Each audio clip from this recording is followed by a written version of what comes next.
Oppitunti 1. Palautteen vastaanottaminen. Hei Anna, halusin puhua sinulle esityksestä, jonka pidimme viime viikolla. Haluaisin kuulla palautettasi siitä. Hei John. Mielestäni palaute on kasvun kannalta ratkaisevaa. Kaiken kaikkiaan esityksesi oli mielestäni mukaansa tempaava ja informatiivinen. Kiitos. Arvostan sitä. Oliko jotain tiettyjä alueita, joilla voisin mielestäsi parantaa? Kyllä, uskon, että voisit työskennellä tahdistuksen kanssa. Välillä tuntui vähän kiireiseltä. Hetken tauon pitäminen voi auttaa korostamaan keskeisiä kohtia. Se on hieno havainto. Innostun usein ja kiihdytän. Pidän sen ehdottomasti mielessä ensi kerralla. Se on yleinen haaste. Peilin edessä harjoitteleminen tai itsensä äänittäminen voi auttaa tahdistuksessa. Oletko kokeillut sitä ennen? En ole, mutta se kuulostaa hyödylliseltä tekniikalta. Aion kokeilla. Mitä mieltä olit käyttämistäni visuaaleista? Visuaalisuus oli upea. Ne täydensivät hyvin pointtejasi. Harkitse kuitenkin joidenkin diojen yksinkertaistamista välttääksesi yleisön ylikuormituksen. Tuossa on järkeä. Halusin sisällyttää paljon tietoa, mutta yksinkertaisuudella on usein suurempi vaikutus. Täsmälleen. Vähemmän on enemmän, kun on kyse esityksistä. Se antaa yleisölle mahdollisuuden omaksua tietoa paremmin. Muistan sen tulevia esityksiä varten. Uskon todella jatkuvaan parantamiseen, joten palautteesi on korvaamatonta. Ihailen tuota ajattelutapaa. Palautteen vastaanottaminen on avain henkilökohtaiseen ja ammatilliseen kasvuun. Oletko asettanut erityisiä tavoitteita seuraavaa Kyllä, esitystä aion varten? keskittyä selkeyteen ja sitoutumiseen. Haluan varmistaa, että yleisö tuntee olevansa mukana ja yhteydessä aiheeseen. Se on hieno tavoite. Interaktiivisten elementtien, kuten kysymysten tai kyselyiden, sisällyttäminen voi pitää yleisön kiinnostuneena. Pidän siitä ajatuksesta. Se voisi kannustaa osallistumaan ja tehdä esityksestä dynaamisemman.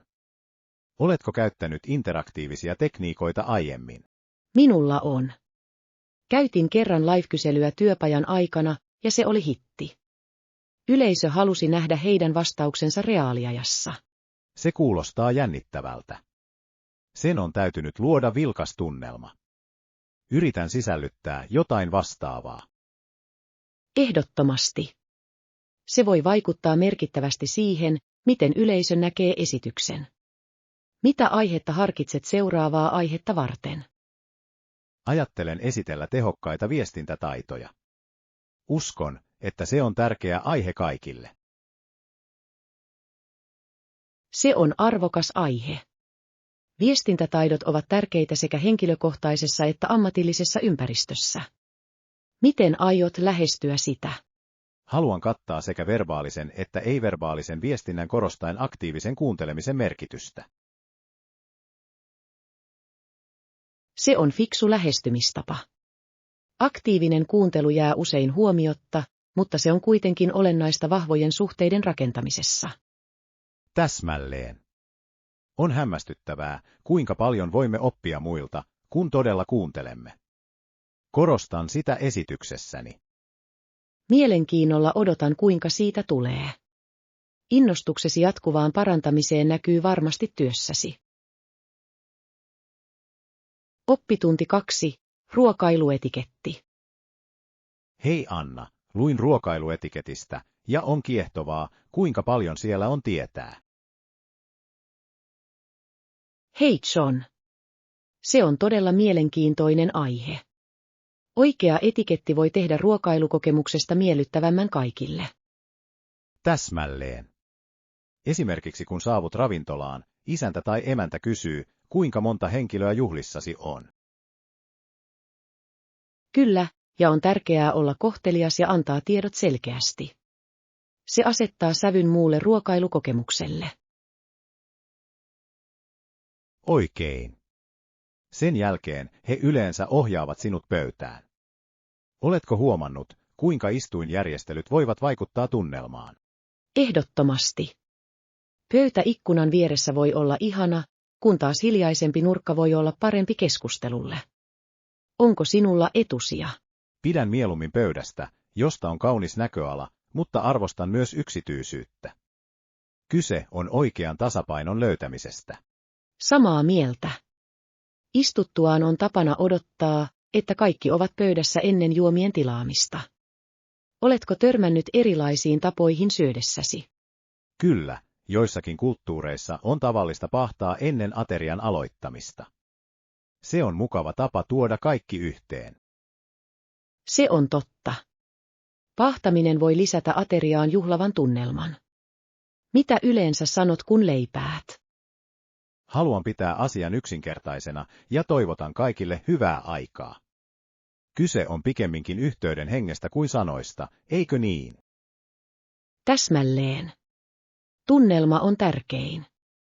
Siitä puheen ollen, onko mielestäsi tärkeää osallistua small talkiin illallisen aikana?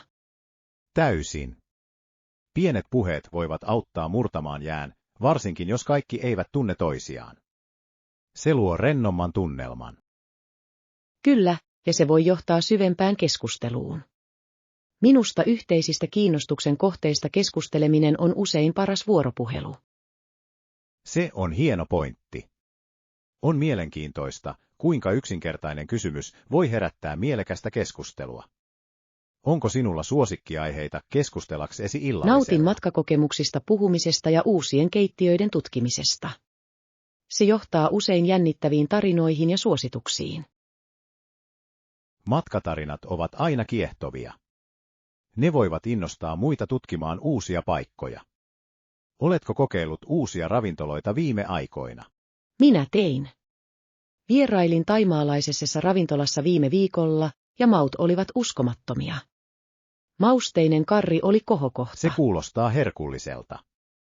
Tykkään kokeilla erilaisia ruokia. Thaimaassa on niin upea makuyhdistelmä. Mikä on lempiruokasi? Sanoisin, että pad thai on suosikkini. Se on täydellinen sekoitus makeaa, hapanta ja suolaista. Entä sinä? Nautin vihreästä karrista. Kookosmaidon ja mausteiden yhdistelmä on vastustamaton. Ruokailetko mieluummin ulkona vai valmistatko ruokaa kotona? Arvostan molempia. Ulkona syöminen on hienoa kokeilla uusia asioita, mutta kotona ruoanlaitto voi olla palkitsevampaa. Mitä mieltä olette? Olen samaa mieltä.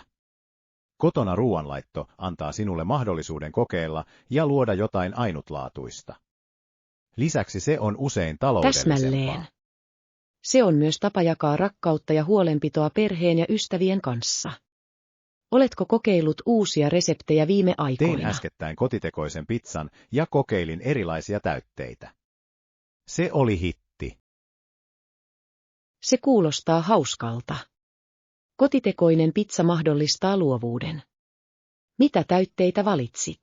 Menin klassisen pepperonin kanssa ja lisäsin tuoretta basilikaa kierteeksi. Se lisäsi niin hyvän maun. Tuore basilika on ihana lisä. Rakastan yrttien käyttöä ruoanlaitossa. Ne voivat kohottaa astiaa huomattavasti. He todella tekevät. On hämmästyttävää, kuinka pieni mauste voi muuttaa aterian. Muutoksesta puhuttaessa, kehittyykö etiketti mielestäsi ajan myötä? Täysin. Ruokailuetiketti voi muuttua kulttuuristen muutosten ja sukupolvien erojen myötä. On tärkeää pysyä ajan tasalla nykyisistä käytännöistä. Oppitunti 3. Matkasuunnitelmat. Hei Anna, olen innoissani tulevasta matkastamme. Oletko jo miettinyt matkasuunnitelmaa? Hei John. Kyllä, minulla on joitain ideoita mielessä. Mielestäni meidän pitäisi käydä muutamissa historiallisissa kohteissa ja kokeilla Kuulostaa paikallista hyvältä ruokaa. suunnitelmalta. Historiallisiin kohteisiin tutustuminen voi todella parantaa ymmärrystämme kulttuurista. Täsmälleen.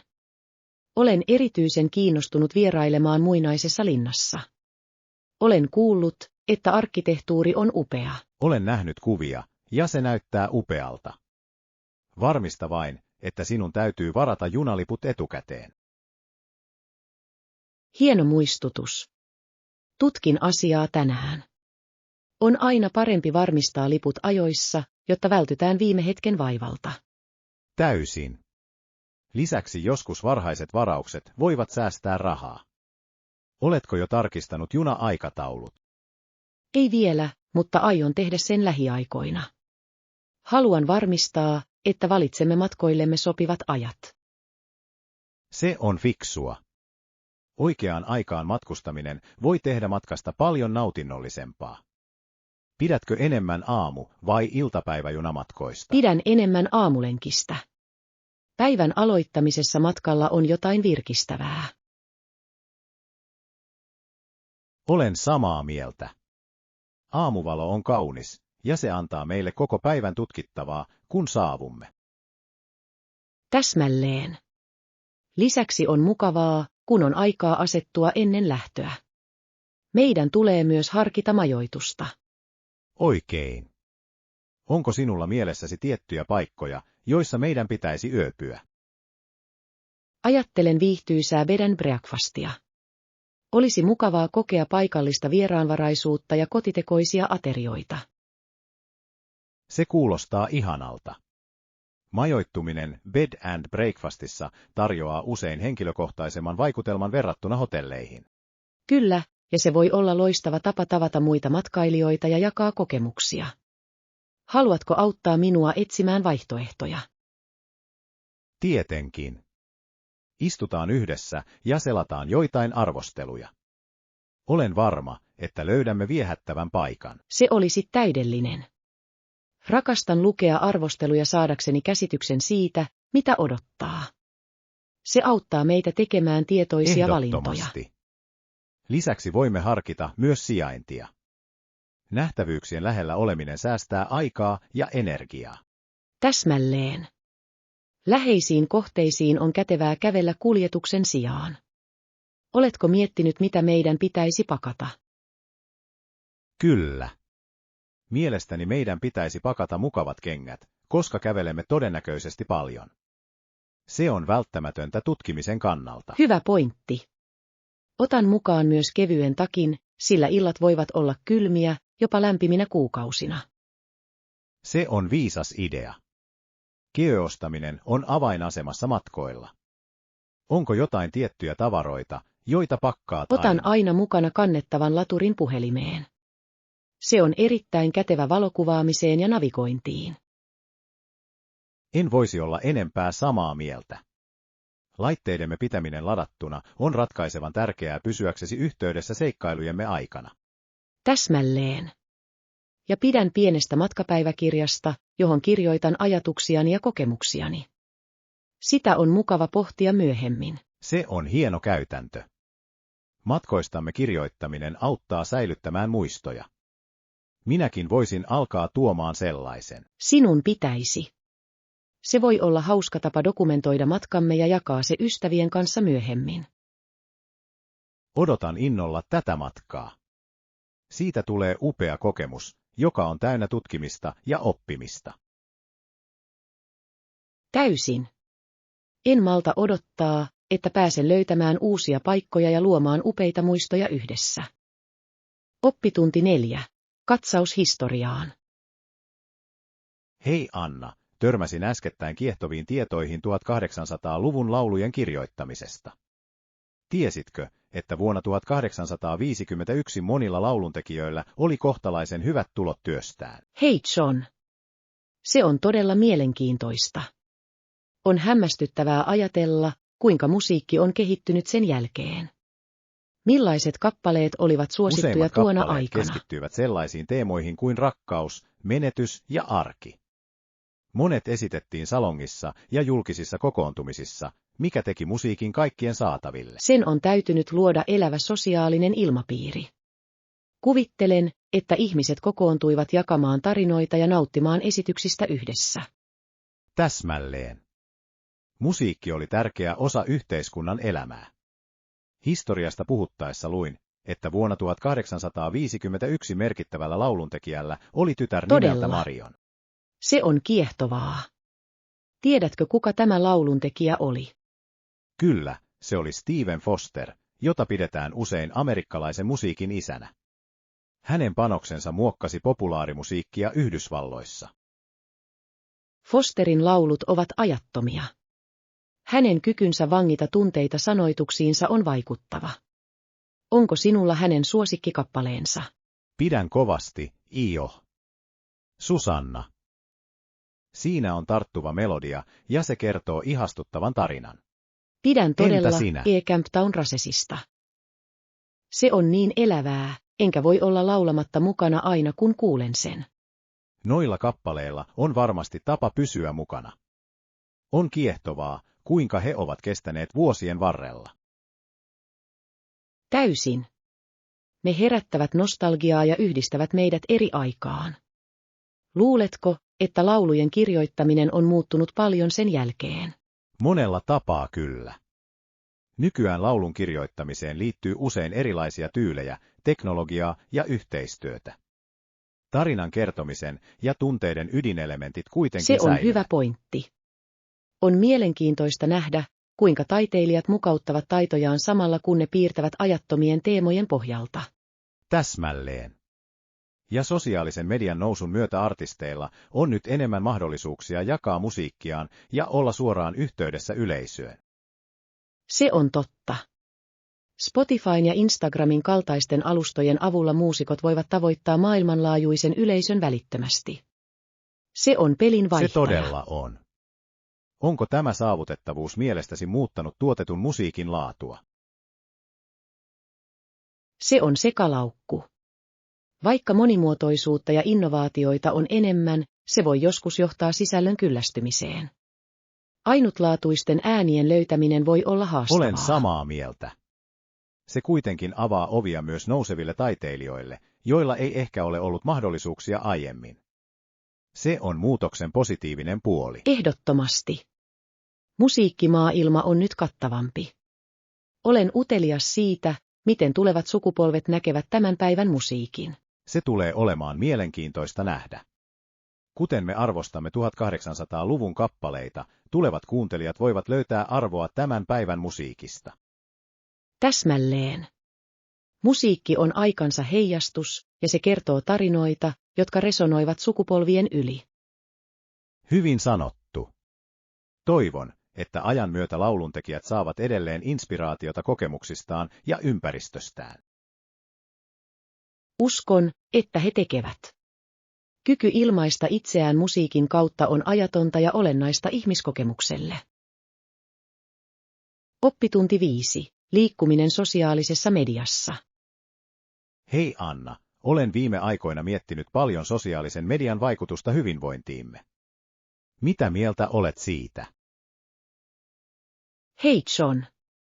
Se on monimutkainen aihe.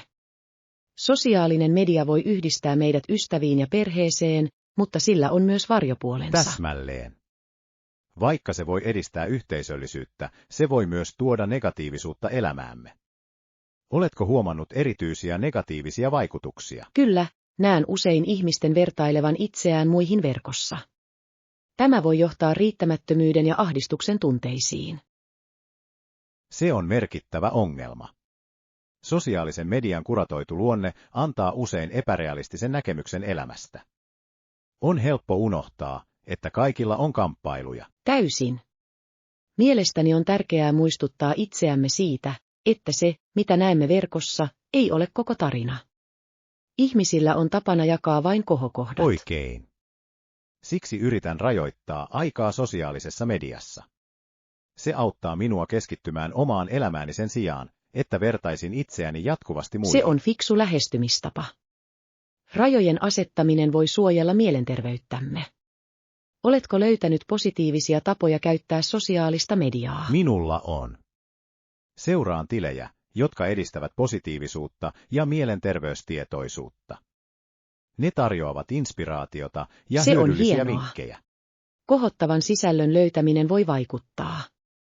Tykkään myös seurata koulutustilaisuuksia, joissa jaetaan tietoa eri aiheista.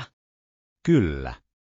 Uuden oppiminen joka päivä voi olla loistava tapa käyttää sosiaalista mediaa rakentavasti. Se pitää mielemme vireillä.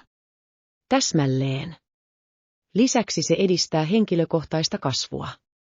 Luuletko, että sosiaalinen media voi todella parantaa hyvinvointiamme, jos sitä Uskon käytetään niin. viisaasti? Se voi auttaa meitä ylläpitämään yhteyksiä, jakamaan kokemuksia ja jopa löytämään tukea vaikeina aikoina. Se on totta. Verkkoyhteisöt voivat tarjota mukavuutta ja ymmärrystä erityisesti niille, jotka käsittelevät samanlaisia haasteita. Kyllä, ja keskusteluihin osallistuminen voi edistää yhteenkuuluvuuden tunnetta, joka on välttämätöntä mielenterveydellemme. Todella hyvin sanottu. On kuitenkin erittäin tärkeää olla tietoinen käyttämistämme tileistä.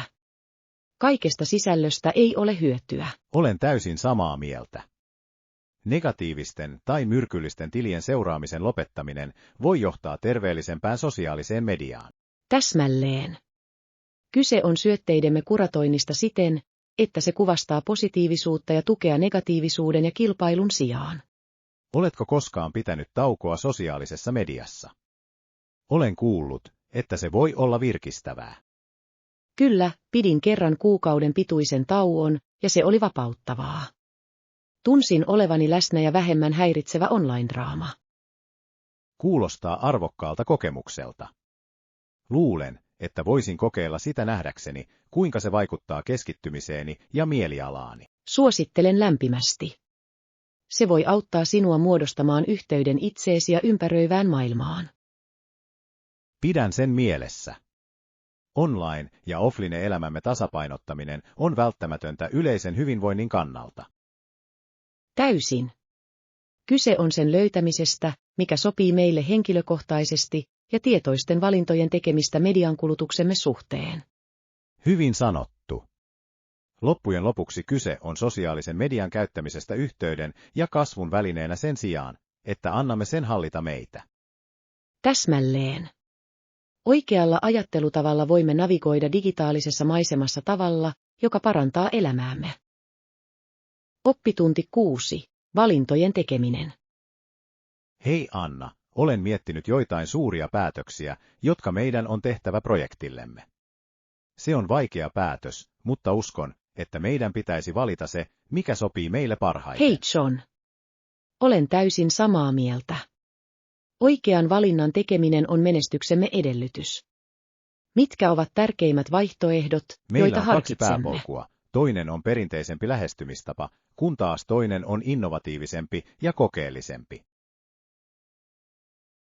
Se on mielenkiintoista. Jokaisella vaihtoehdolla on puolensa. Perinteinen lähestymistapa voisi tarjota vakautta, kun taas innovatiivinen lähestymistapa saattaisi herättää Täsmälleen. enemmän huomiota. Kalistun innovatiiviseen suuntaan, mutta olen myös huolissani siihen liittyvistä riskeistä. Oletko miettinyt mahdollisia haasteita? Kyllä, mielestäni innovatiivinen lähestymistapa voi olla riskialtista, mutta se tarjoaa myös mahdollisuuksia suurempiin palkkioihin. Meidän on punnittava huolellisesti edut ja haitat. Samaa mieltä. Ehkä voisimme luetella kunkin vaihtoehdon edut ja haitat.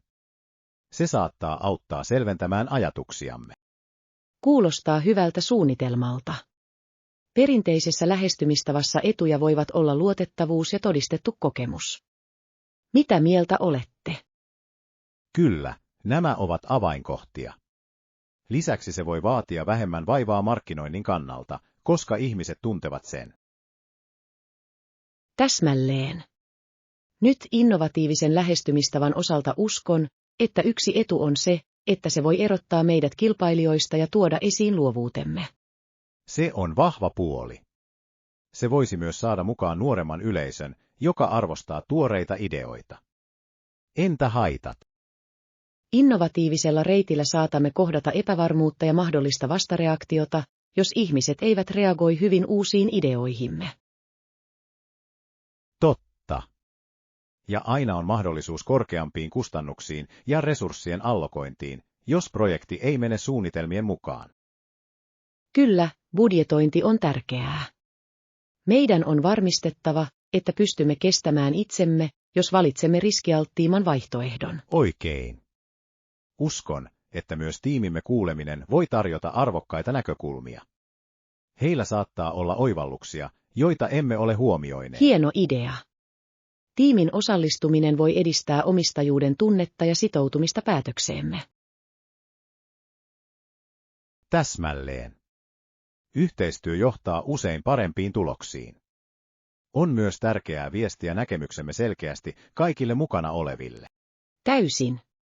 Selkeä viestintä voi auttaa lievittämään huolenaiheita ja varmistamaan, että kaikki ovat samalla sivulla.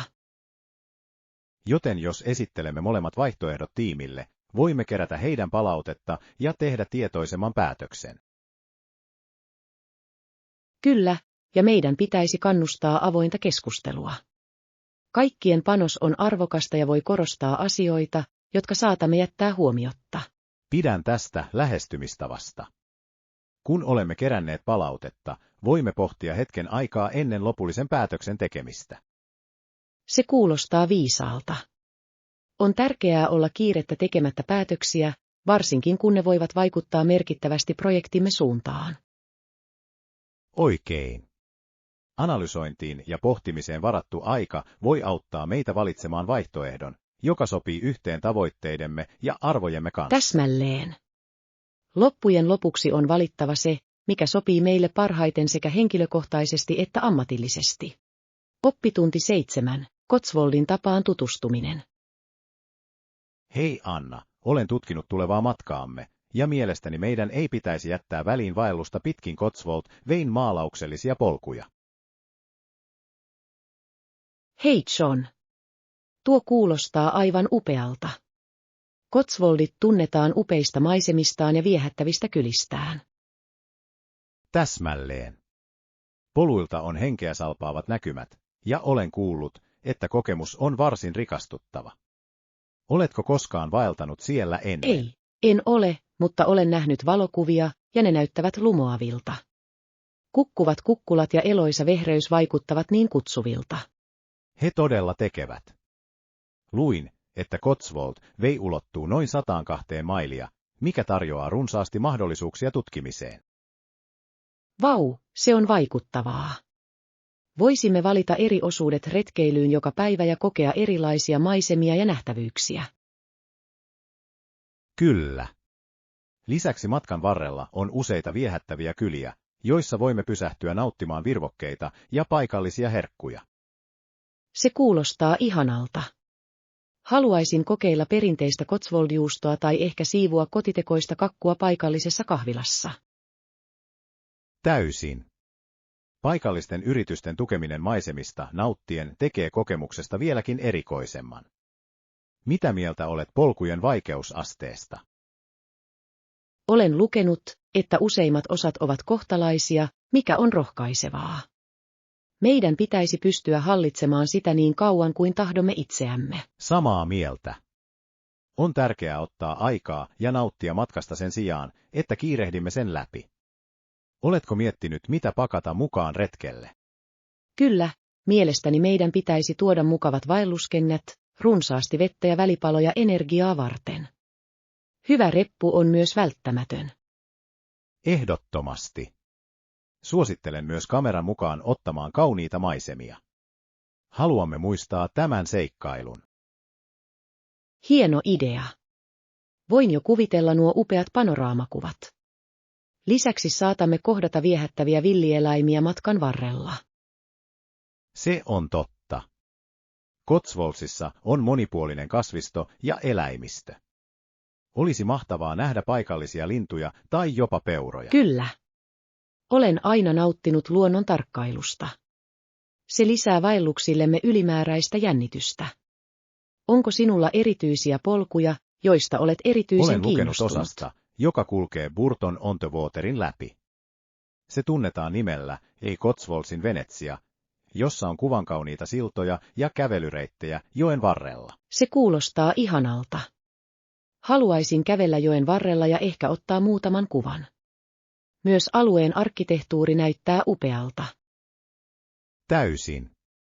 Ja voimme myös tutustua kylän kauppoihin ja gallerioihin. Se olisi loistava tapa uppoutua paikalliseen kulttuuriin.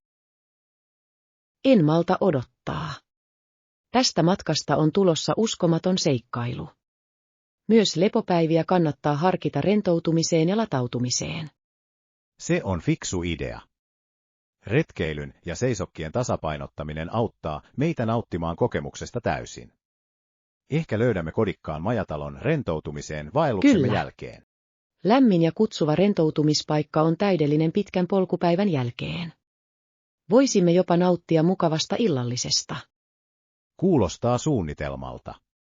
Odotan todella innolla tätä matkaa ja kaikkia muistoja, joita luomme yhdessä.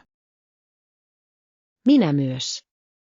Cotswoldvein tutkiminen on varmasti seikkailujemme kohokohta. Suunnittelemme kaikki yksityiskohdat huolellisesti. Oppitunti 8. Matkamuistoja ja muistoja. Hei Anna, olen miettinyt tulevaa matkaamme ja sitä, kuinka tärkeää on tuoda mukanaan matkamuistoja. Ne ovat paras tapa muistaa matka. Hei John. Olen täysin samaa mieltä. Matkamuistot ovat konkreettisia muistutuksia kokemuksistamme ja paikoista, joissa olemme käyneet. Täsmälleen. Niillä on usein tunnearvoa ja ne voivat herättää upeita muistoja, kun katsomme niitä myöhemmin. Millaisia matkamuistoja yleensä kerää? Rakastan paikallisten käsitöiden ja käsin tehtyjen esineiden keräämistä. Ne kertovat tarinan paikan kulttuurista ja käsityöläisistä. Entä sinä? Minulla on tapana kerätä magneetteja ja postikortteja. Ne on helppo pakata ja näyttää kotona. Jokaiseen on liitetty erityinen muisti. Se on hieno idea. Postikortit ovat kuin minitaideteoksia, ja ne voivat myös olla hauska tapa kommunikoida ystävien ja perheen kanssa. Täysin. Postikorttien lähettäminen matkoiltamme lisää persoonallisuutta. Onko sinulla suosikkimatkamuistoja menneiltä matkoilta? Kyllä. Ostin kerran kauniin keraamisen kulhon Portugalista. Se muistuttaa minua paikallisista markkinoista ja alueen eloisista väreistä. Se kuulostaa ihanalta. Muistan, kun mainitsit sen. Sen täytyy tuoda mieleen upeita muistoja näiden markkinoiden tutkimisesta. Ehdottomasti.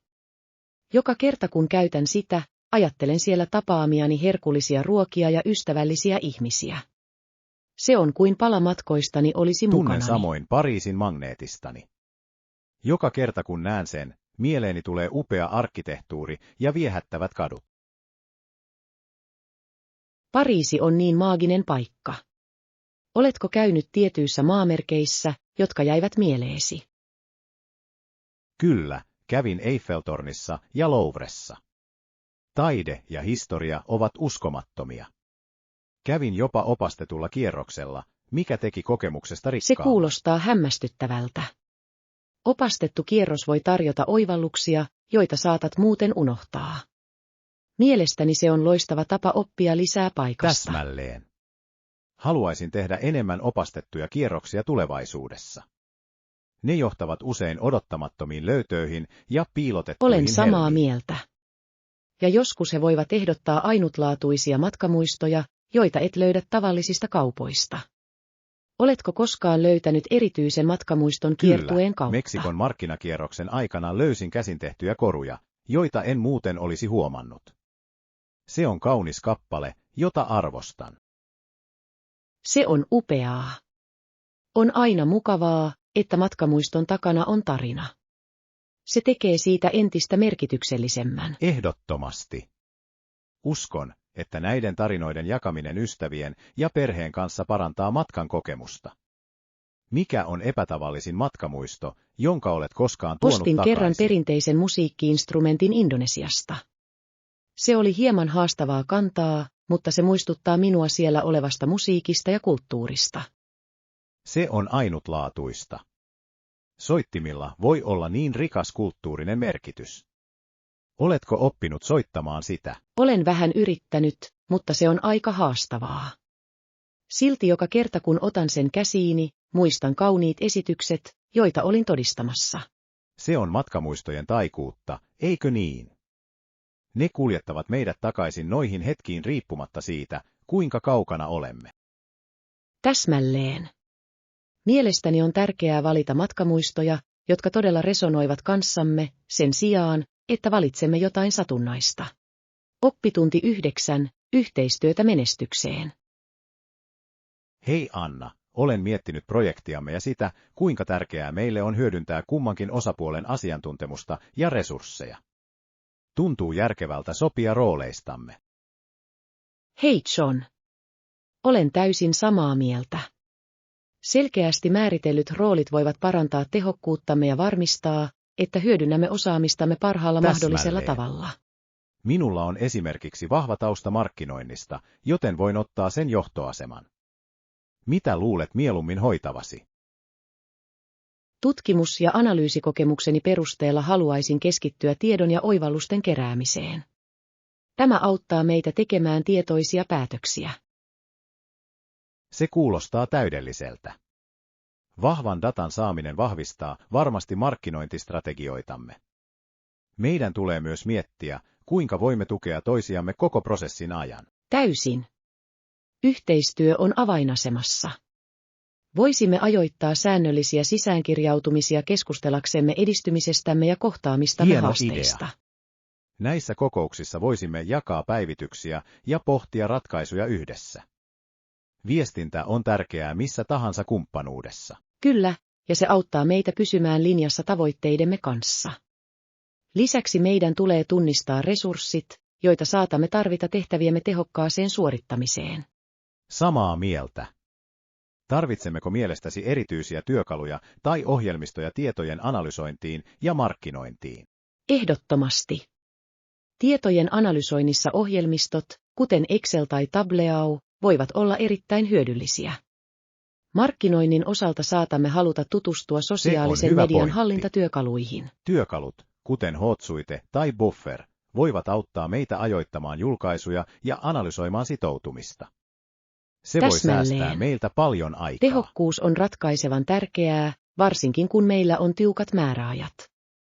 Mitä mieltä olet näiden työkalujen budjetoinnista? Mielestäni on tärkeää osoittaa varoja tarvittaviin resursseihin. Meidän tulee luoda budjetti, jossa hahmotellaan odotetut kulumme, mukaan lukien ohjelmistotilaukset. Se on viisasta. Selkeä budjetti auttaa meitä välttämään ylikulutuksen ja varmistamaan, että kohdistamme resurssimme tehokkaasti. Tehdäänkö alustava budjetti yhdessä? Kyllä, tehdään niin. Voimme listata kaikki mahdolliset kustannukset ja priorisoida ne tarpeidemme mukaan. Näin voimme tehdä tietoisia päätöksiä. Hienoa. Aloitan tutkimalla keskustelemamme ohjelmiston kustannuksia. Sillä välin voit tarkastella markkinointikuluja, kuten mainontaa. Kuulostaa suunnitelmalta. Kun meillä on kaikki tiedot, voimme kokoontua viimeistelemään budjettia ja jatkaaksemme projektiamme. Odotan sitä innolla. Uskon, että tämä yhteistyö ei vain tehosta projektiamme, vaan myös auttaa meitä oppimaan toisiltamme prosessin aikana. Täysin. Yhdistämällä vahvuuksiamme voimme luoda jotain todella vaikuttavaa. On jännittävää pohtia, mitä voimme saavuttaa yhdessä. Olen täysin samaa mieltä. Keskitytään avoimeen viestintään ja keskinäiseen tukeen. Se on välttämätöntä menestyksemme kannalta.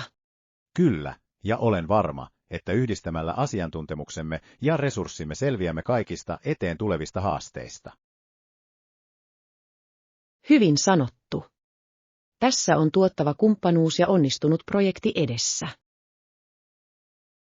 Oppitunti 10. Soutun kehitys. Hei Anna, luin äskettäin soudun kehityksestä 1900-luvulla, erityisesti innovaatioiden, kuten Hanlonin hiljattain keksimän istuimen, myötä. Se todella muutti pelin. Hei John. Se on kiehtovaa. Jalkakäyttötekniikasta tuli ratkaisevan tärkeä sinä aikana, eikö niin? Se antoi soutajille mahdollisuuden tuottaa enemmän tehoa. Käyttämällä jalkojaan tehokkaammin soutajat voisivat siirtää energiaa tehokkaammin veneen läpi. Se paransi suorituskykyä merkittävästi. Voin kuvitella. Tämän innovaation on täytynyt tehdä kilpailusta kilpailukykyisempää. Oliko soutussa muita merkittäviä muutoksia tuona aikana? Kyllä, edistystä oli useita. Veneessä käytetyt materiaalit kehittyivät puusta kevyempiin materiaaleihin, kuten lasikuituun ja hiilikuituun, mikä lisäsi nopeutta ja ketteryyttä. Se on vaikuttavaa. Kevyemmillä veneillä on täytynyt olla merkittävä ero urheilijoiden harjoittelussa ja kilpailussa. Vaikuttiko tämä muutos pidettyihin kilpailuihin? Täysin. Nopeampien veneiden myötä kilpailujen dynamiikka muuttui. Kilpailut kiristyivät ja strategiat kehittyivät sopeutumaan näihin uusiin nopeuksiin. Kuulostaa jännittävältä ajalta urheilun kannalta. Soutu on täytynyt houkutella enemmän katsojia jännityksen lisääntyessä. Kyllä. Kun soutu nousi suosioon, se innosti myös enemmän urheilijoita osallistumaan. Kevyiden soutukategorioiden käyttöönotto oli iso veto nuoremmille kilpailijoille. Se on hieno pointti. Kevytsarjan on täytynyt kannustaa useampia ihmisiä ottamaan urheilun käyttöön, mikä teki siitä helpomman. Ehdottomasti. Se auttoi monipuolistamaan soutuyhteisöä. Lisäksi valmennustekniikoiden edistyminen vaikutti myös lahjakkuuksien kehittämiseen. Valmennus on täytynyt erikoistua lajin kehittyessä. Uusien tekniikoiden ja teknologioiden avulla valmentajat voivat analysoida suorituskykyä paremmin. Täsmälleen. Videoanalyysistä ja biomekaniikasta tuli tärkeitä työkaluja valmentajille, joiden avulla he voivat antaa kohdennettua palautetta urheilijoilleen. Se on kiehtovaa. Tekniikan integraatio on muuttanut niin monia urheilulajeja. On hämmästyttävää nähdä, kuinka pitkälle soutu on edennyt. Se todella on. Fyysisen taidon ja teknologisen innovaation yhdistelmä on nostanut urheilijoiden tasoa. Se on dynaaminen kenttä. Ihmettelen, miten innovaatiot muokkaavat soutua tulevaisuudessa. Näemmekö tekniikoissa tai laitteissa vielä enemmän edistystä? Se on todennäköistä. Urheilutieteen kehittyessä saatamme nähdä uusia harjoitusmenetelmiä, materiaaleja ja jopa malleja, jotka parantavat suorituskykyä entisestään. Se kuulostaa jännittävältä. On aina jännittävää ajatella tulevien urheilijoiden mahdollisuuksia. He hyötyvät Hanlonin kaltaisten pioneerien tekemästä pohjatyöstä. Täysin.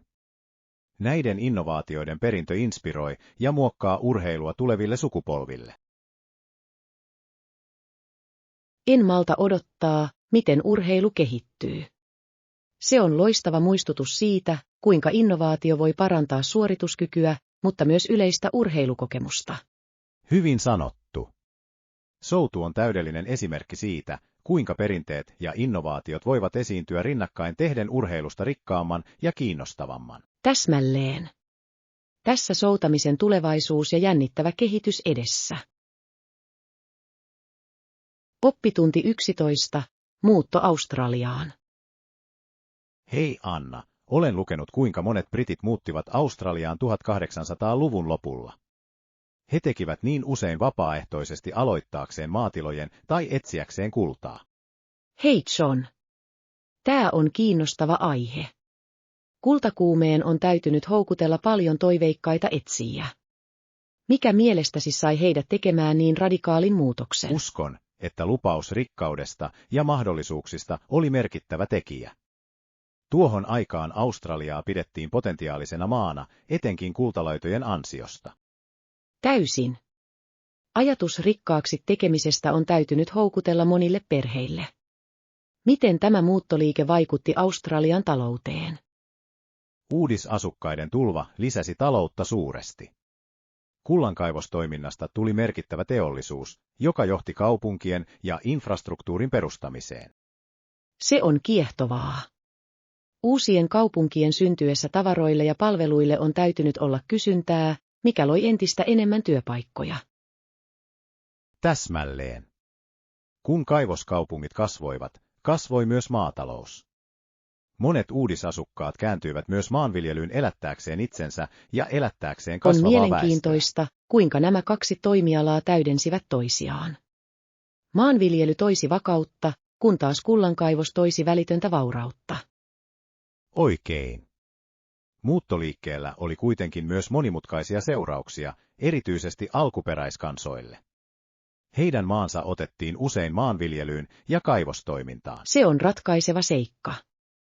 Vaikutus alkuperäiskansoihin on tärkeä osa Australian historiaa, jota ei pidä jättää huomiotta. Kyllä, sen ymmärtäminen, että historia lisää syvyyttä Australian tietoomme tänään. Se on muistutus siitä, kuinka muuttoliike voi muokata yhteiskuntia eri tavoin. Ehdottomasti. Noiden varhaisten uudisasukkaiden tarinat ovat vakuuttavia. Monet kohtasivat vaikeuksia, mutta silti he jatkoivat parempaa elämää. Täysin. Heidän sinnikkyytensä ja päättäväisyytensä inspiroivat. Onko olemassa yhtäläisyyksiä nykyaikaisten muuttotrendien kanssa? Kyllä niitä on. Nykyään monet ihmiset muuttavat etsimään parempia mahdollisuuksia työn, koulutuksen tai turvallisuuden vuoksi. Motiivit ovat monella tapaa samanlaisia. Tuo on hyvä huomio. Varhaisten uudisasukkaiden tavoin nykyaikaiset siirtolaiset kohtaavat usein haasteita, mutta he myös antavat merkittävän panoksen uusiin yhteisöihinsä. Täsmälleen. Jokainen muuttoaalto tuo oman ainutlaatuisen kulttuurinsa ja taitonsa, mikä rikastuttaa koko yhteiskuntaa. Se on jatkuva kasvun ja sopeutumisen kiertokulku. Hyvin sanottu. On kiehtovaa ajatella, kuinka historia toistaa itseään jollain tavalla. Muuttoliike on aina ollut osa ihmisen kokemusta. Kyllä, ja näiden historiallisten kontekstien ymmärtäminen voi auttaa meitä arvostamaan Australian nykyisten ihmisten erilaisia taustoja. Olen täysin samaa mieltä. On tärkeää ottaa oppia menneestä, kun navigoimme ajankohtaisissa muuttoliikkeeseen ja integraation liittyvissä asioissa. Täysin. Tämä keskustelu on syventänyt ymmärrystäni muuttoliikkeen merkityksestä kansojen ja kulttuurien muokkaajana. Oppitunti 12. Ystävällisyydellä on väliä. Hei Anna, olen miettinyt kuinka epäystävällinen käytös voi vaikuttaa lapsiin. Joskus aikuiset sanovat tai tekevät asioita, jotka tekevät lapset hyvin onnellisiksi. Hei John. Se on tärkeä aihe. Lapset ovat erityisen herkkiä aikuisten sanoille ja teoille, ja negatiivisuudella voi olla pysyviä vaikutuksia. Täsmälleen. Olen huomannut, että yksinkertaisetkin kommentit voivat vaikuttaa lapsen itsetuntoon. Oletko koskaan nähnyt tämän tapahtuvan koulussa tai sosiaalisessa ympäristössä? Kyllä, olen. Muistan tilanteen, jossa opettaja teki halveksivan huomautuksen oppilaan taideteoksesta. Lapsi oli näkyvästi järkyttynyt ja menetti luottamuksensa luovuuteensa. Se on sydäntä särkevää. Se osoittaa, kuinka tärkeää aikuisten on muistaa sanansa. Positiivinen vahvistus voi rohkaista lapsia ilmaisemaan itseään vapaasti. Täysin. Kannustaminen voi muuttaa maailmaa. Kritisoinnin sijaan on usein tehokkaampaa antaa rakentavaa palautetta, joka auttaa lapsia kasvamaan. Oikein. Mielestäni myös aikuisten on tärkeää mallintaa ystävällisyydestä. Lapset oppivat paljon tarkkailemalla, kuinka aikuiset ovat vuorovaikutuksessa muiden kanssa. Kun aikuiset osoittavat empatiaa ja kunnioitusta, lapset omaksuvat todennäköisemmin itse tällaisen käytöksen. Se luo positiivisen kierteen. Kyllä. On kiehtovaa, kuinka ystävällisyys voi heijastua yhteisössä. Kun yksi henkilö toimii ystävällisesti, se innostaa usein muita tekemään samoin. Ehdottomasti. Olen nähnyt tämän tapahtuvan lähiöissä, joissa yhteisön jäsenet tukevat toisiaan. Se lisää lasten yhteenkuuluvuuden ja turvallisuuden tunnetta. Se on hieno pointti. Turvallisuus on tärkeää lapsen kehitykselle. Kun he näkevät ystävällisyyttä ympärillään, he tuntevat itsevarmuutta ja tukea. Kyllä. Aikuisten on myös tärkeää puuttua epäystävälliseen käytökseen, kun sitä tapahtuu. Sen huomiotta jättäminen voi johtaa myrkylliseen ympäristöön, erityisesti lapsille. Lapsille opettaminen käsittelemään epäystävällisyyttä on aivan yhtä tärkeää. Heidän on opittava puolustamaan itsensä ja muiden puolesta kunnioittavasti. Kyllä, ja konfliktinratkaisutaitojen opettaminen voi vahvistaa lapsia. Heidän tulee osata ilmaista tunteitaan ja ratkaista erimielisyydet rauhanomaisesti. Hyvin sanottu. Se on arvokas elämäntaito. On kiehtovaa ajatella, kuinka nämä oppitunnit muokkaavat heidän tulevaa vuorovaikutustaan ja suhteitaan. Täsmälleen. Istuttamalla ystävällisyyttä ja kunnioitusta voimme auttaa luomaan sukupolven, joka arvostaa empatiaa ja ymmärrystä. Kyllä. Se on toiveikas visio. Uskon, että pienet ystävällisyyden teot voivat ajan mittaan johtaa merkittäviin muutoksiin yhteiskunnassa. Täysin. Jokainen teko on tärkeä. Meille on tärkeää rohkaista ja juhlia ystävällisyyttä, oli se kuinka pieneltä tahansa. En voisi olla enempää samaa mieltä. Edistäkäämme ystävällisyyttä yhteisöissämme ja pyrimme tietoisesti kohottamaan ympärillämme olevia. Kyllä, tehdään niin. Yhdessä voimme luoda myötätuntoisemman maailman kaikille, erityisesti lapsillemme. Oppitunti 13. Paikallisiin maamerkkeihin tutustuminen. Hei Anna, mietin, onko viime viikonloppuna vierailemassamme puistossa mielenkiintoisia maamerkkejä? Hei John. Kyllä, lähistöllä on muutamia merkittäviä paikkoja. Siellä on esimerkiksi leikkipaikka, joka on melko suosittu perheiden Se keskuudessa. kuulostaa ihanalta. Leikkipaikat ovat hyviä paikkoja lapsille seurustella ja nauttia ulkoilusta. Mitä muuta ympärillä on? Leikkipaikan lisäksi siellä on pieni lampi, jossa usein käydään ruokkimassa ankkoja. Se on rauhallinen paikka rentoutua ja nauttia luonnosta. Voin kuvitella. Lampi tuo puistoon niin ihanan ilmeen. Tiedätkö, onko olemassa penkkejä, joissa ihmiset voivat istua ja nauttia näkymistä? Kyllä, lammen ympärillä on useita penkkejä. Ne tarjoavat täydellisen näköalapaikan ankkojen ja ympäröivän maiseman tarkkailuun. Se kuulostaa upealta. On mukavaa, että on paikkoja, joissa ihmiset voivat istua ja rentoutua. Onko puiston ympärillä kävelyreittejä? Täysin. Puiston halki kiemurtelee hyvin hoidettuja kävelyreittejä, joten ihmisten on helppo tutustua kaikkiin alueisiin. Se on upeaa. Kävelypolut rohkaisevat liikuntaa ja voivat olla loistava tapa nauttia raikkaasta ilmasta. Järjestetäänkö puistossa erityisiä tapahtumia? Kyllä, puistossa järjestetään usein yhteisötapahtumia, kuten ulkoilmaelokuvailtoja ja kausittaisia festivaaleja. Nämä tapaamiset tuovat ihmiset yhteen ja luovat yhteisöllisyyden tunnetta. Nuo tapahtumat kuulostavat tosi hauskoilta. Sen täytyy olla hyvä tapa naapureille tutustua toisiinsa paremmin. Osallistutko yleensä johonkin näistä tapahtumista? Yritän osallistua, kun ehdin.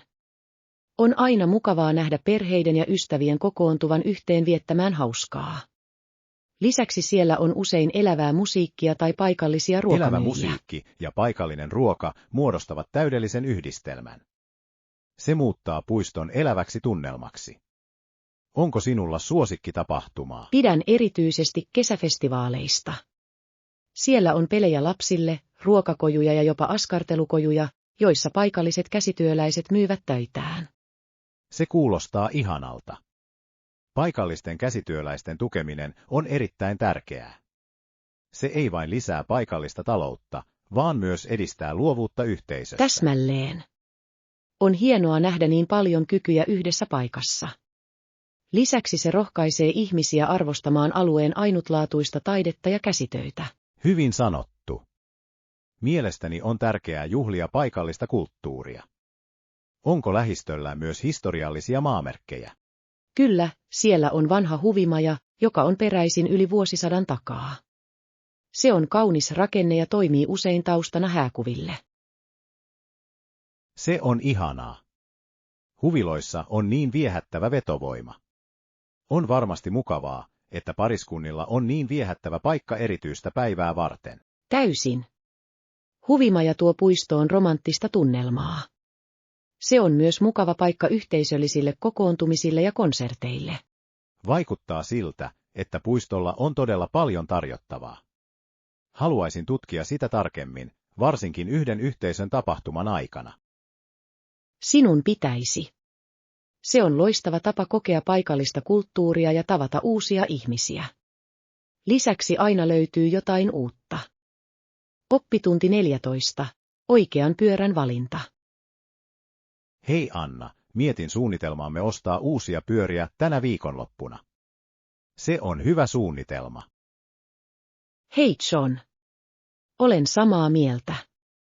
On jännittävää valita uusia pyöriä.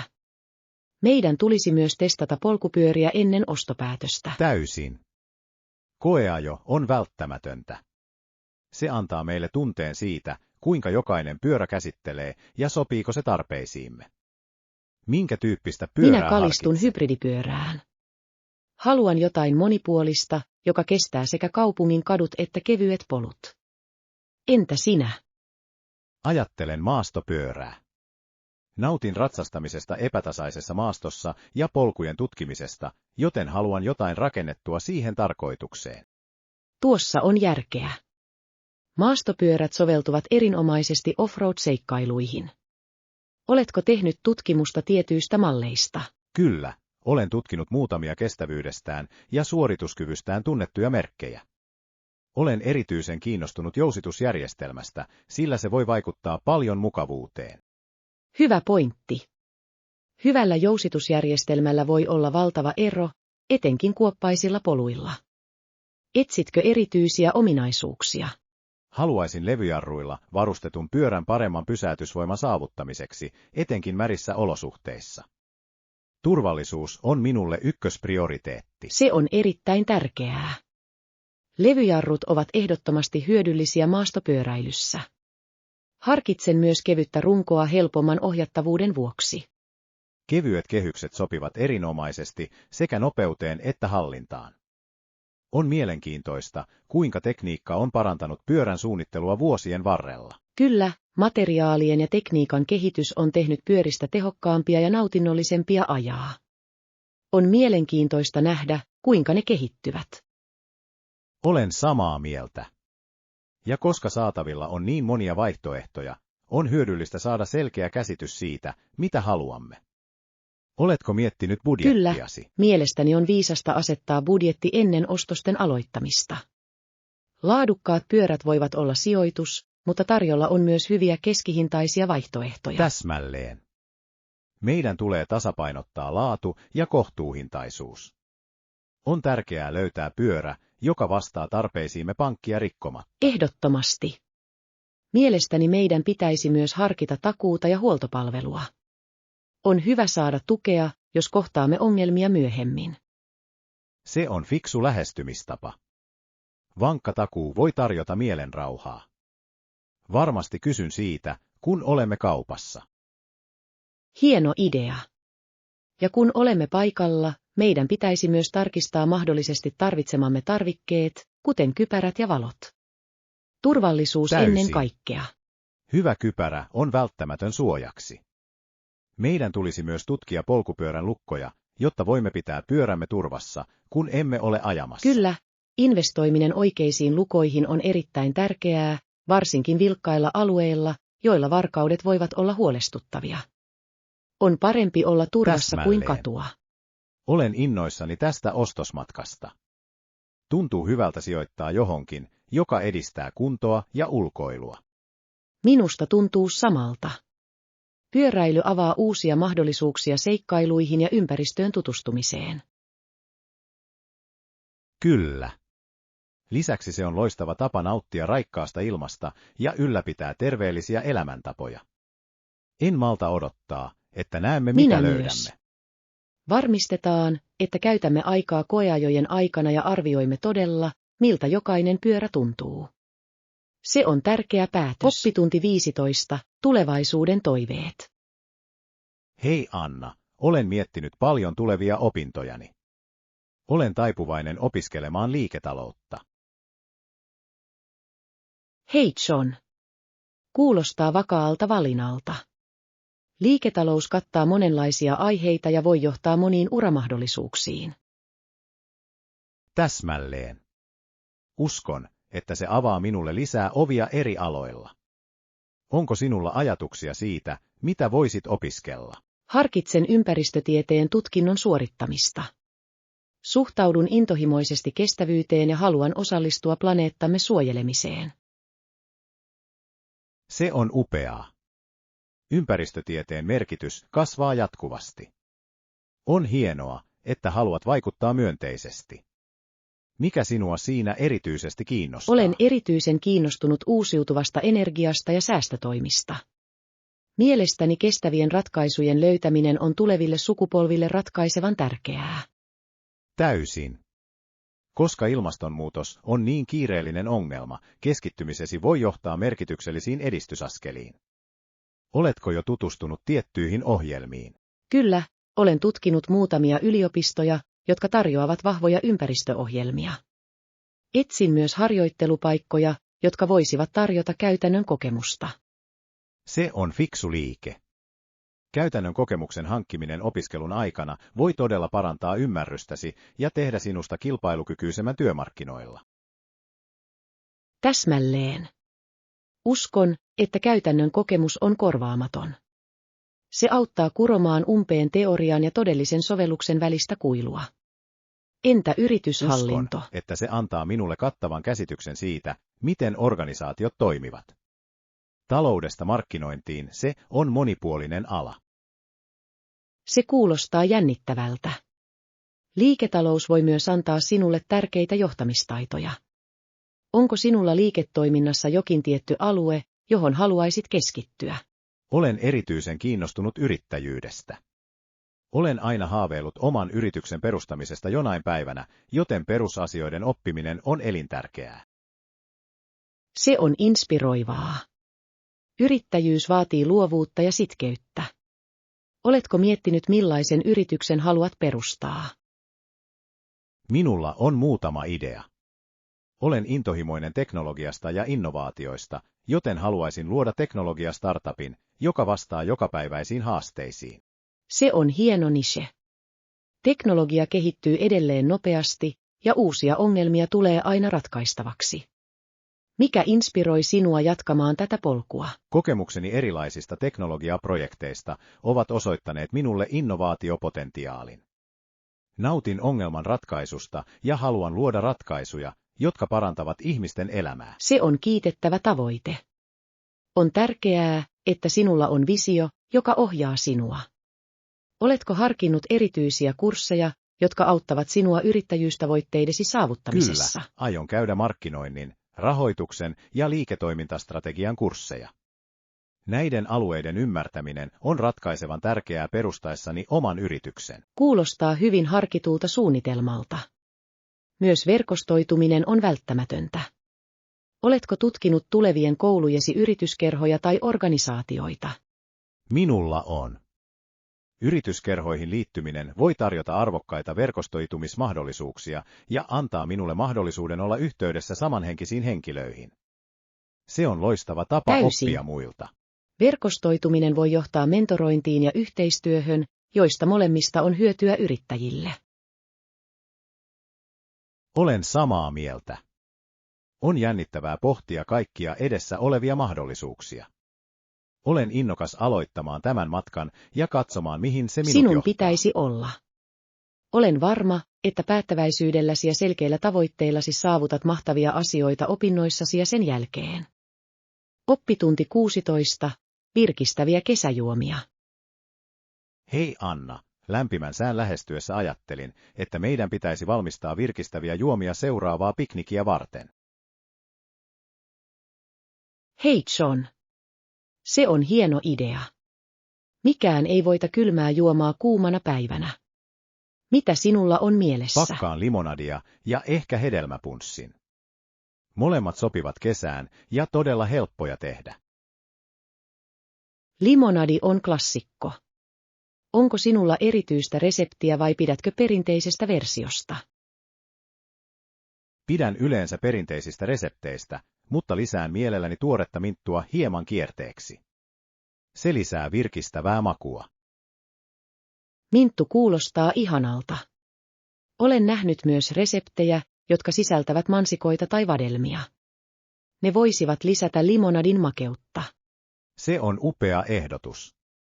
Limonadin lisääminen marjoilla antaisi sille kauniin värin ja lisämaun. Meidän pitäisi ehdottomasti kokeilla sitä. Täysin. Ja onko hedelmäpunssi mielessäsi hedelmien sekoitus? Mielestäni sitrushedelmien ja trooppisten hedelmien sekoitus olisi herkullista. Kyllä, ajattelin käyttää appelsiineja, ananasta ja ehkä vähän mangoa. Se tekisi elävän ja maukkaan juoman. Se kuulostaa virkistävältä. Voit myös lisätä hieman kivennäisvettä antaaksesi sille kuohuvaa potkua. Se olisi täydellinen kesäpiknikille. Hieno idea. Kuplat tekisivät siitä juhlan tuntua. Muistan myös pakata hieman jäätä, jotta kaikki pysyy mukavana ja viileänä. Jää on välttämätöntä. Se pitää juomat virkistävänä, varsinkin kun aurinko paistaa kirkkaasti. Pitäisikö meidän mielestäsi tuoda välipaloja juomien mukana? Ehdottomasti. Ajattelin tuoda voileipiä ja ehkä tuoreita hedelmiä. Ne täydentävät juomiamme täydellisesti. Se on upea yhdistelmä. Tuoreet hedelmät tuovat piknikillemme terveellisen vaikutelman. Millaisia voileipiä ajattelet? Harkitsen klassisia kalkkuna- ja juustovoileipiä. Ne on helppo valmistaa ja miellyttävät aina yleisöä. Kuulostaa herkulliselta. Voisin tehdä kasviskääreitä hummuksella ja erilaisilla kasviksilla. Ne ovat kevyitä ja maukkaita. Se on loistava valinta. Kasviskääreet tuovat vaihtelua piknikillemme. Lisäksi ne ovat terveellisiä ja helppoja syödä ulkona. Täsmälleen.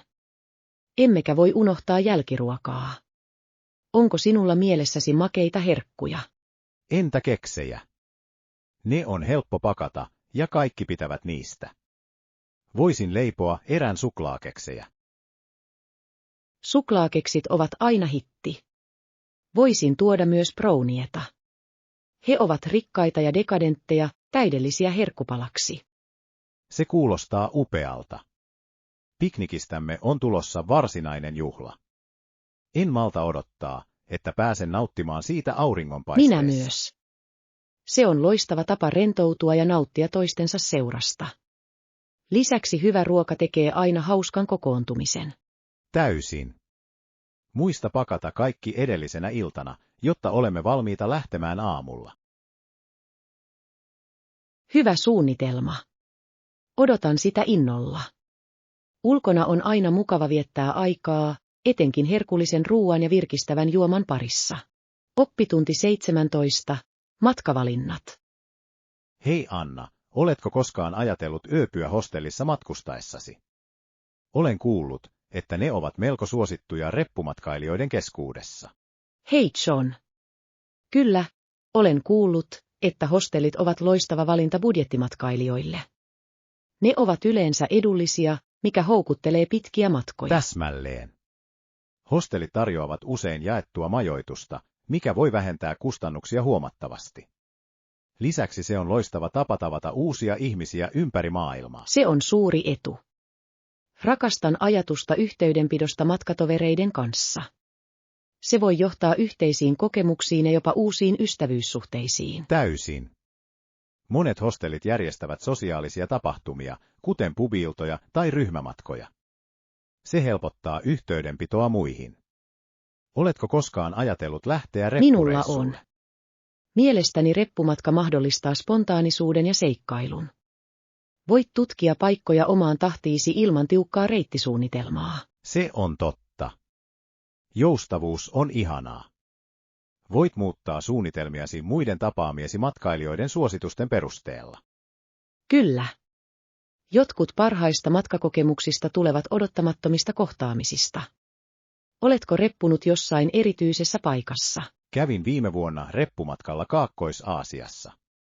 Se oli uskomatonta. Hostellit olivat eloisia, ja tapasin niin monia mielenkiintoisia ihmisiä. Se kuulostaa hämmästyttävältä. Kaakkois-Aasia tunnetaan kauniista maisemistaan ja rikkaista kulttuureistaan. Missä maissa vierailit? Matkustin Thaimaahan, Vietnamiin ja Malesiaan. Jokainen maa tarjosi jotain ainutlaatuista, vilkkaista markkinoista rauhallisiin rantoihin. Haluaisin tutustua noihin paikkoihin. Mikä oli suosikkimuistosi matkalta? Yksi suosikkihetkistäni oli auringonnousun katsominen Angkor Watissa Kambodsassa. Näkymä oli henkeä salpaava, ja tunnelma oli maaginen. Se kuulostaa unohtumattomalta. Kauniin auringonnousun todistaminen voi olla niin syvällinen kokemus. Asutko hostelleissa ollessasi siellä? Kyllä, tein. Siem Reapin hostellissa oli kattoalue, jonne saatoimme kokoontua katsomaan auringonnousua yhdessä. Se oli niin yhteisöllinen kokemus. Rakastan sitä. On upeaa, kuinka hostellit edistävät yhteisöllisyyden tunnetta. Löysitkö haasteita hostelleissa yöpyessäsi? Muutama kyllä. Joskus jaetut kylpyhuoneet voivat olla hieman hankalia, etenkin ruuhka-aikoina. Mutta kaiken kaikkiaan kokemus ylitti kaikki pienet ongelmat. Se on reilu pointti. Se kaikki on osa seikkailua, luulisin. Oliko hostellien henkilökunta avulias? Ehdottomasti. Useimmat henkilökunnan jäsenet tunsivat aluetta ja antoivat hyviä vinkkejä vierailu- ja ruokailupaikoista. Heidän suosituksellaan oli suuri ero. Se on hienoa kuulla. Paikalliset oivallukset voivat parantaa matkakokemustasi merkittävästi. Onko mitään erityisiä mukavuuksia, joita etsit hostellista? Haluan nähdä, tarjoavatko he ilmaisen wifiän ja yhteiskeittiön. On mukavaa valmistaa omia aterioita ja säästää rahaa. Oikein. Keittiöllä voi olla suuri merkitys, varsinkin pidempään oleskeluun. Sen avulla voit myös kokeilla paikallisten ruokien valmistamista. Täsmälleen. Kokeilin ruoanlaittoa joidenkin matkatovereiden kanssa, mikä oli hauska yhdistämiskokemus. Se on loistava tapa oppia eri keittiöistä. Kuulostaa upealta kokemukselta. Mielestäni hostelleissa yöpyminen voi todella rikastuttaa matkojasi. Kyse ei ole vain määränpäästä, vaan matkasta ja tapaamistasi ihmisistä. Oppitunti 18. Oikean laitteen valinta. Hei Anna, olen harkinnut uuden keittiökoneen hankkimista. Se kuulostaa hyvältä, eikö? Hei John. Täysin. Millaista laitetta harkitset? Katselen kompaktia monitoimikonetta. Uskon, että se helpottaisi ruoan valmistamista huomattavasti. Mitä mieltä olette? Monitoimikone on loistava valinta. Ne ovat monipuolisia ja voivat säästää paljon aikaa. Mutta entä koko? En halua, että se vie liikaa pöytätilaa. Se on aiheellinen huoli. Olen huomannut, että jotkut mallit ovat melko isoja. Etsin ehdottomasti kompaktimman version, joka sopii keittiööni. Hyvä idea. On tärkeää, että sinulla on laite, joka ei sotke työtilaasi. Onko sinulla mielessä jokin tietty merkki? Olen kuullut muutamista merkeistä hyvää. Jotkut tarjoavat tehokkaita moottoreita pienemmissä malleissa. Luen arvosteluja rajatakseni sitä. Se kuulostaa fiksulta. Arvostelujen lukeminen voi auttaa sinua tekemään tietoisen päätöksen. Onko monitoimikoneessa erityisiä ominaisuuksia? Kyllä, haluaisin sellaisen, jossa on useita teriä ja lisälaitteita. Se sopisi hienosti pilkkomiseen, viipaloimiseen ja jopa taikinan valmistukseen. Nämä ominaisuudet lisäisivät sen monipuolisuutta. On hienoa, että sinulla on laite, joka pystyy käsittelemään erilaisia tehtäviä. Oletko miettinyt hintaluokkaa? Minulla on. Haluan jotain, joka on edullinen, mutta silti laadukas. Asetan budjetin ennen ostosten tekemistä. Se on viisasta. Vaihtoehtoihin on helppo innostua, mutta budjetti voi auttaa sinua keskittymään siihen, mikä sinulle parhaiten sopii. Täsmälleen. Haluan myös tarkistaa, onko takuuta olemassa. Hyvä takuu voi tarjota mielenrauhaa, jos jokin menee pieleen. Se on erittäin tärkeää. Takuu osoittaa, että valmistaja seisoo tuotteensa takana. Oletko miettinyt, mistä ostaisit? Harkitsen sekä verkkokauppoja että paikallisia jälleenmyyjiä. Verkkokaupoissa on usein laajempi valikoima, mutta myös tuotteen näkeminen henkilökohtaisesti voi olla hyödyllistä. Se on tasapainoinen lähestymistapa. Jos menet myymälään, näet koon ja toimivuuden omakohtaisesti. Joskus sen testaaminen auttaa. Ehdottomasti.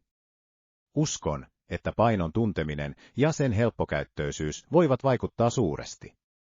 Lisäksi myymälän henkilökunta voi tarjota arvokkaita Täsmälleen. oivalluksia. Heillä saattaa olla suosituksia asiakaspalautteen perusteella. Loppujen lopuksi he tietävät, mikä myy hyvin ja miksi. Se on totta. Pidän sen mielessäni tehdessäni ostoksia. Olen innoissani voidessani löytää monitoimikoneen, joka sopii tarpeisiini täydellisesti. Olen innoissani myös sinun puolestasi. Kun saat sen, sinun on näytettävä minulle, mitä herkullisia aterioita teet. Täysin. En malta odottaa, että pääsen valmistamaan terveellisiä ruokia. Tulee olemaan hauskaa kokeilla uusia reseptejä. Varmasti. Ruoanlaitto voi olla niin palkitseva kokemus, varsinkin kun jaat luomuksesi ystävien kanssa. Kyllä. Rakastan illallisjuhlien järjestämistä, ja monitoimikone auttaa minua varmasti valmistamaan aterioita tehokkaammin. Kuulostaa ihanalta suunnitelmalta. Oikeat työkalut tekevät ruoanlaitosta paljon nautinnollisempaa. Odotan innolla, että pääsen maistamaan kulinaarisia luomuksiasi. Oppitunti 19. Kestävät muotivalinnat. Hei Anna, olen ajatellut päivittää vaatekaappini. Haluan tehdä sen kestävämmällä tavalla. Hei John. Se on upea lähestymistapa. Kestävä muoti on yhä tärkeämpää. Se auttaa ehdottomasti vähentämään jätettä ja tukee eettisiä käytäntöjä. Täsmälleen.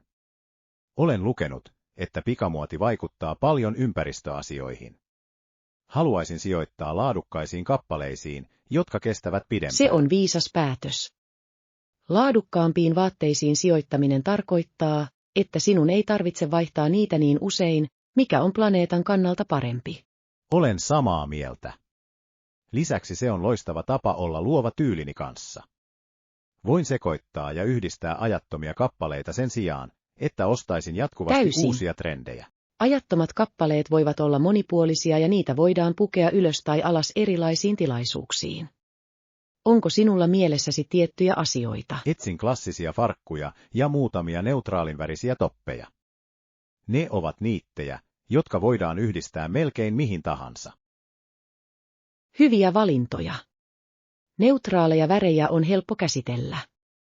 Oletko harkinnut shoppailua käytettyjen tavaroiden liikkeissä? Kyllä, minulla on. Thrift-shoppailu on erinomainen tapa löytää ainutlaatuisia kappaleita samalla kun se on kestävää. Se on kuin aarteen etsintää. Löydät vintage- tai ainutlaatuisia esineitä, jotka lisäävät vaatekaappiisi luonnetta. Lisäksi se on usein edullisempaa kuin uuden ostaminen. Se on totta. Rakastan ajatusta antaa vaatteille toinen elämä. Tuntuu hyvältä tietää, että minulla on positiivinen vaikutus. Ehdottomasti.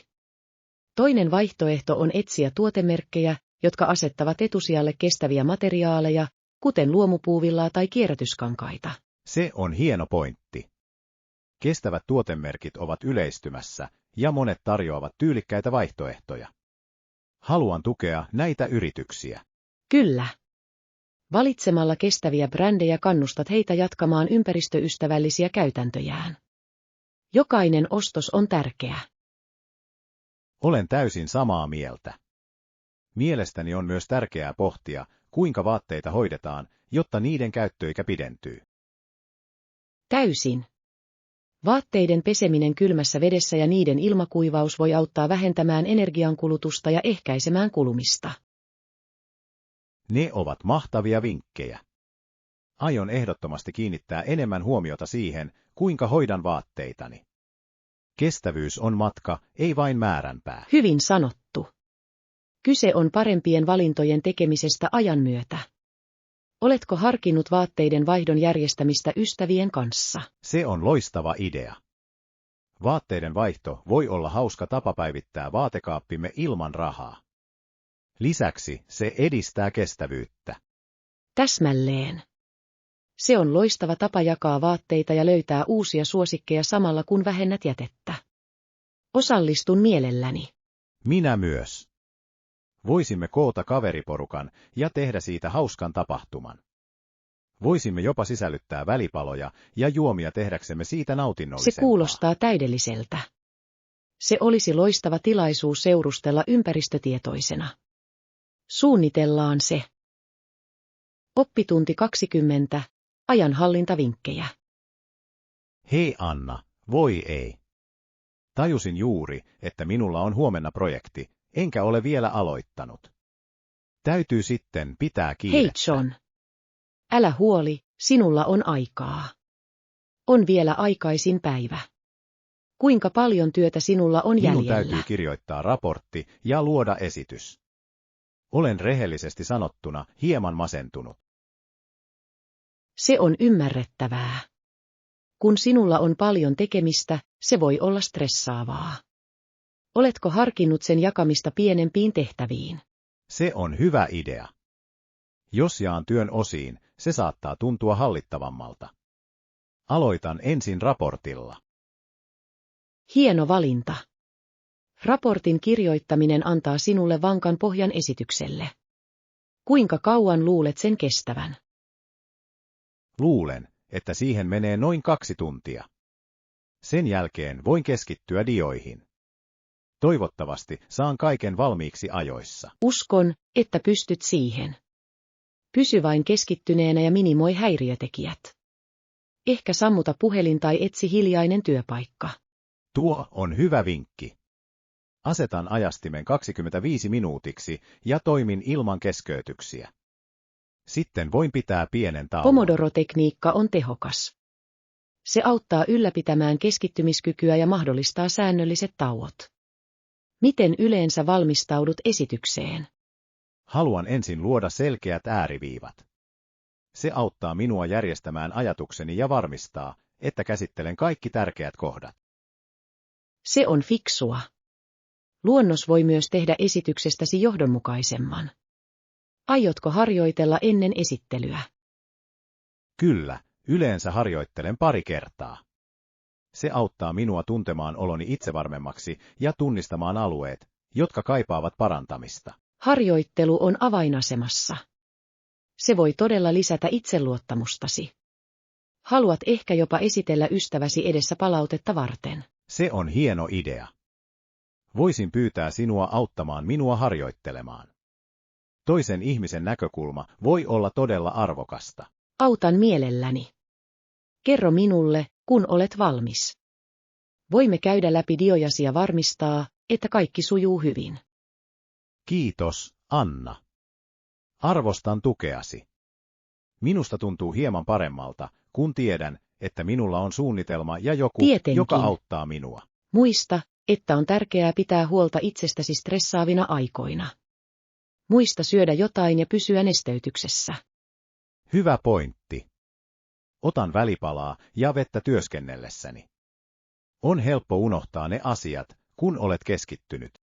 Kyllä, mutta ne ovat välttämättömiä energiasi ja keskittymiskykysi ylläpitämiseksi. Sinulla on tämä, John. Ota se askel kerrallaan. Kiitos. Aloitan raportilla nyt ja pidän sinut ajan tasalla edistymisestäni. Olen jo optimistisempi. Se on henki. En malta odottaa, että pääsen näkemään lopullisen esityksesi. Muista vain hengittää ja pysyä positiivisena koko prosessin ajan.